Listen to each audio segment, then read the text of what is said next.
Hello, it's Katie. Today we're going to be making a herringbone bracelet. So this is the flat herringbone. I've chosen to make it in a rainbow colour, which actually you'll find it easier to actually pick out the colours and know which way you're going, especially if you're wanting to do a pattern.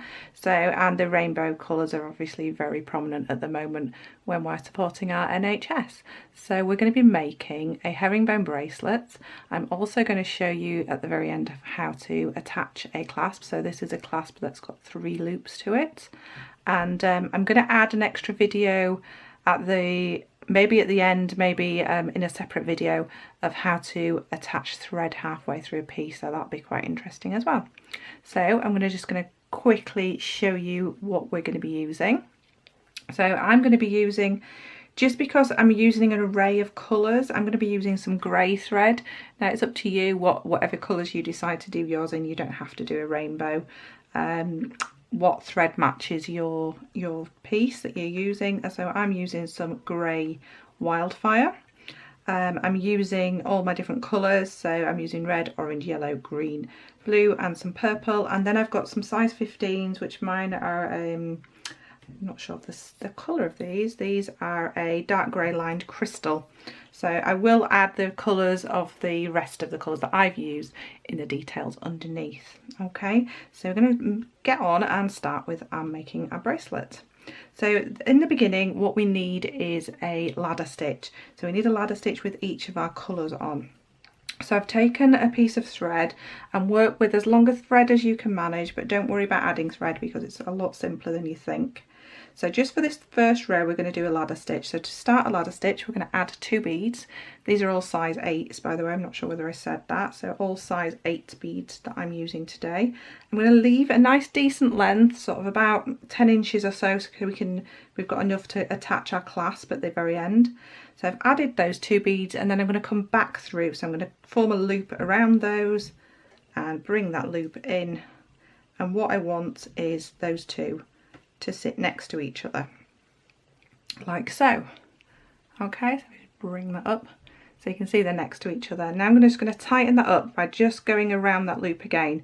So I'm coming back up through that red and back down through that orange. So it is easier to hold the beads as you do that. And then those are nice and tight together, as you can see.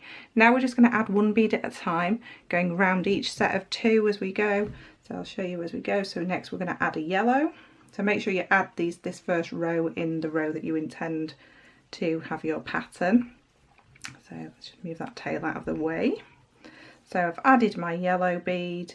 As you can see, it's a little bit loose at the moment, so I'm going to go back up through the yellow and back down through the orange and back up through the yellow. So I'm making a really nice secure first row. Okay, so that's got nice and firm together. Then I'm going to add my green.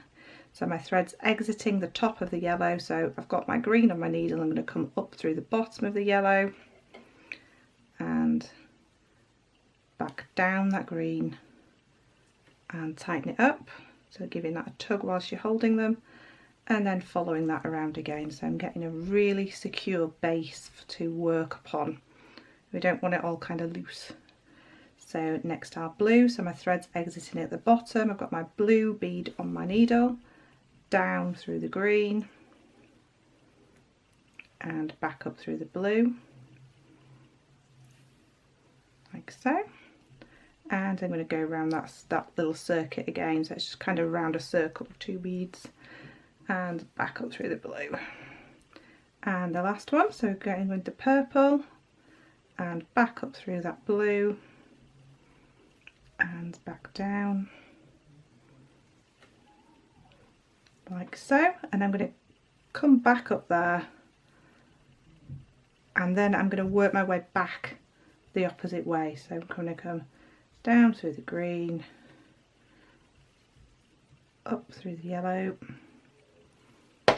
whoops, hitting my lights, and down through the orange and back up through the red. So now you should have your threads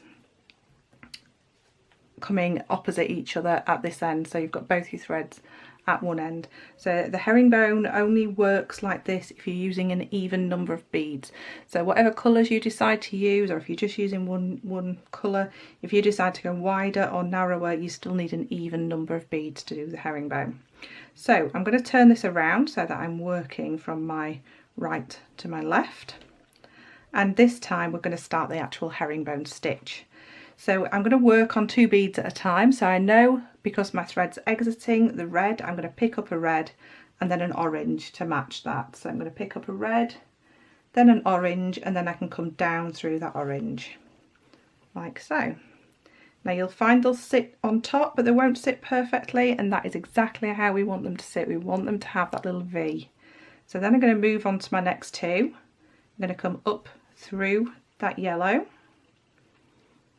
and I'm going to pick up a yellow and a green because I'm exiting the yellow, and I'm going to go back into the green and pull that through that bottom row. So these are now sitting exactly as I want them to, and I'm going to work on these last 2. So I'm going to come up through that blue, and I'm going to add a blue and a purple, and down through that purple. Now at this point, this is where I tend to turn my work, so I'll turn like so. So now we're working the other way round. Now what I want to do is I need to get up onto this top row, so I need to step up. Now it's entirely up to you. I'm just going to bring this up to the camera. You can step up by just literally stepping up and going through this bead, and that will leave that little bit of thread on the side there. Okay, but what I tend to do is just to add a little bit of detail. I'll pick up a size 15 or a size 11, whatever you want to do, generally a slightly smaller bead, and just by bringing that up, now I've got an extra little bit of detail on that side, and I'm in my position to start my next row. So my next row, I'm going to work back the opposite way. So I'm coming out of a purple, I'm going to pick up a purple and then a blue, and I'm going to come down, but I'm only coming down 1 bead. I'm not going down to the bottom anymore. We're only ever going to come down 1 bead now. So pulling that through, they're going to sit nicely on top of there. If they don't sit nicely, just give them kind of a bit of a pat and they'll sit nicely. And then we're going to come up the next bead, so that will be our green. So pulling that through, and then we're going to pick up a green and a yellow, and coming back down through the yellow and pulling that through, and again just give them a little pat just to get them to sit nicely, and then up through that orange bead. So this is just your basic herringbone stitch.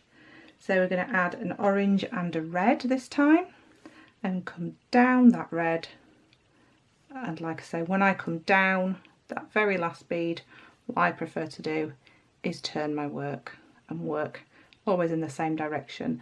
So now I've got to that point where I need to step up again, so I pick up a size 15 and I come up that top red one, and I'm then in a position to start my next row. So now we're going to work back in the original way, this way around the rainbow. So I've picked up a red and an orange, down that orange, just 1 orange. Don't worry if they twist or anything like that, just make sure that before you move on you've asked them to sit very nicely as they should, and then pull through the next yellow, and then we're going to pick up a yellow and a green, down the green, and give them a tap, up through the last blue on that row, and we're going to pick up a blue and a purple, and down through that purple, pull through, turn, make sure they're just sat nicely on top of each other, and pick up a 15. You're going to continue doing this until you've got the length of your bracelet. So I'm just going to add a couple more rows just so you can see how this is forming, and I'll bring it up to the camera when I've got 2 more rows in. And it's quite quick to build up. It's surprisingly quite a quick bracelet to make. So just keep adding your 2 at a time, always adding 2. And it's one of those that the second you do something wrong, if you pick up the wrong bead, you'll be able to see it straight away. Or if you pick up too many beads, it just doesn't work. So it's not one of those that you can kind of go wrong and then realise sort of a few rows later and you think, oh no, now I've got to go all the way back. You'll notice straight away if you do something wrong. So then beads just want to be able to sit nicely there. And you don't worry, every time you finish a row you'll always have a gap, but we sort those out at the end. So you see we've always got a gap in between each of those. So we're going to step up the side. I've got my 15 on my needle and just one more row, and then I will show you a little bit closer how this is looking. So get them to sit nicely and up through the next one, and add my next 2 beads and back down and up through the last blue. I would say this, probably out of all of the basic stitches, this is my favourite. This is the one that I always go back to because it's always so pretty. Whatever colour you tend to do this in, it just tends to work because it creates this pretty kind of herringbone design, even if you're just doing one solid colour. So you can see how quickly that's built up there, and you can see they're all kind of just sat in that slight angle to each other, and that's what gives it that beautiful herringbone look. So we're going to leave it there, and I'm going to build up the rest of the bracelet, and we'll get to the end and we'll show you what to do at the very end to close this up and then add our clasp. See you in a second. Okay, so once we've got the length of our bracelet, I usually judge that by, I like a nice close fitting kind of cuff bracelet, and I'll judge that by bringing this all the way together and just leaving that small gap for my clasp to fit in. What we'll find is that at the minute, because we've just finished on a normal row, we've got gaps in between these two, so those gaps are where we'd normally loop underneath. So what we need to do is do that ladder stitch along this first row again. So we're just going to go up and down that top row, that last row that we did, just joining these together and pulling these together so they're going to sit more like that original row right at the beginning, that nice ladder stitch right at the beginning. So up and down, and we've got to this end, and then all I'm going to do is skip across to that orange bead. So I've exited at the bottom of this red one here, and I'm going to skip across to the orange and start pulling this in. So then I'm going to come down the yellow and then up. So your needle is going to be kind of at a strange angle, but we just want to pull these in so that we get them to sit more like that ladder stitch right at the very beginning. So you might have to kind of manipulate them a little bit and give them a bit of a pull. And coming up this one, and you can do this a couple of times until you get a really nice firm finish at that end. There's plenty of room in those beads to come up and down, so I'm just going to work on that for a few minutes, just coming up and down, and then we'll add our clasp. So it's going to depend on what sort of clasp you're using. Some people might make a loop and a bead, but I'm just going to use one of these connectors that's an actual clasp, so they actually come apart like so, they slide apart, and they've got 3 loops on these ones. So what I need to do is just offer it up to my piece of beading and just take a look at it. So I know that middle, if I want it to be central, I want that middle loop to be in between this yellow and green, but I want my outer loops to not come sort of from up here because it's going to kind of take it out of position. So this outer loop's going to come out of that orange one, and the other loop is going to come out of the more bluey colour. Okay, so now I know which way I'm going. So my thread's already exiting the orange, and I'm going to pick up, we're going to use some size 15s, so 1, 2, 3, 4, 5, 6, 7, 8, and I'm going to attach one side of my clasp. So I'm going to come through from behind, whichever way you want to do it. So, and I've got my beads on my needle there, and I'm going to go back into the orange because that's the one that we want to be in that place. So I'm going to go back into that orange. I'm going to drop down a couple of beads, and pull that in. So I've got a little loop attaching this one here. I'm going to skip across to the yellow, coming up there. So coming up those 2 yellow beads. I'm just adding 1 length for each of these just for the moment, and we'll go over them just to finish it off.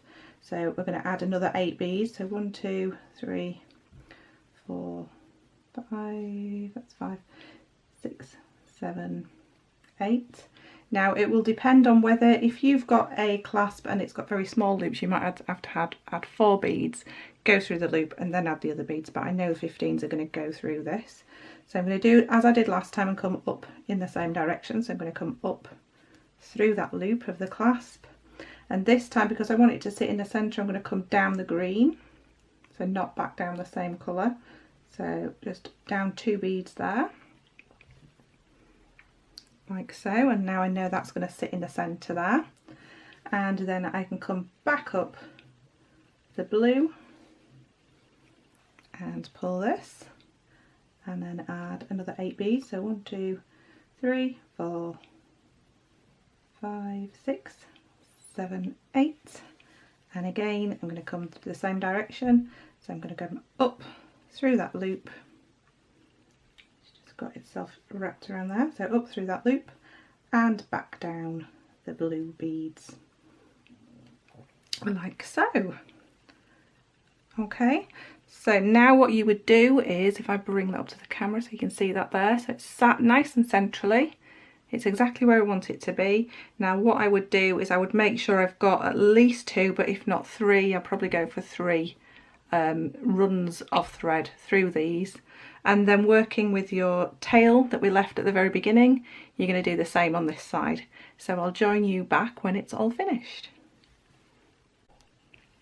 So this is my bracelet finished, my beautiful herringbone bracelet with my rainbow design. So there we go, you can see that nice and close there. And if I twist this around, there is my clasp, and it's nice and centralised because I used those middle beads. So judging by my clasp, and whatever clasp you're using, just judge it so it's going to be nice and centralised. And that's a nice sliding clasp, so I can unfasten that nice and easily, and the fit's really nice. So it's not too tight. I've got a little bit, I can get my finger under there, but it's not too tight. So that's the kind of fit that you're wanting there. So thank you very much for watching. I'm also going to add, just as a little extra, it's only a few minutes video, of how I added thread when I was halfway through this bracelet. So that's quite a handy tip, of a really easy one, how to add thread. So keep a lookout for that, and I'll pop a link if I can do afterwards. I'm not sure whether I can do it afterwards, but yes, I'll try and pop a link if I can, but if not, make sure you subscribe and you won't miss that. And yeah, if you've liked this video, please give me a like, and I will see you again very soon with more jewellery makes. Take care.